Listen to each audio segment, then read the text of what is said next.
Postingan terakhir Rias Nuraini, pedagang online yang ditemukan meninggal dalam karung di Lampung, unggah barang dagangan. Pedagang online Rias Nuraini ditemukan meninggal terbungkus di dalam karung di sebuah kebun jagung, Desa Raja Basa Lama, Kecamatan Labuhan Ratu, Lampung Timur, Kamis tanggal 18 Juli tahun 2024. Wanita 30 tahun itu sebelumnya dikabarkan menghilang, ia terakhir pamit dari rumah untuk mengantar barang pesanan ke pelanggan.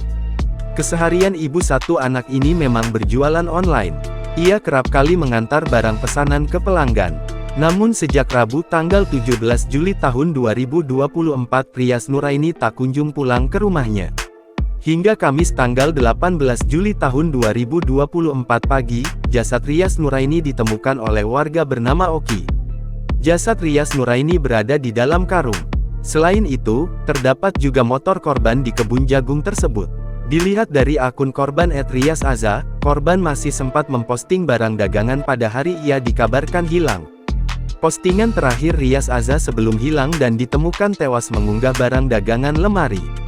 Ready lemari Elko kaca 235.000, tulis Rias Aza. Postingan itu ia unggah sekira pukul 7.17 pada Rabu tanggal 17 Juli tahun 2024. Netizen ramai pun mengomentari postingan Rias Nuraini. Melansir Tribun Lampung, Polres Lampung Timur, Polda Lampung menilai jasad wanita yang ditemukan dalam karung di perkebunan jagung diduga dibunuh menggunakan benda tumpul.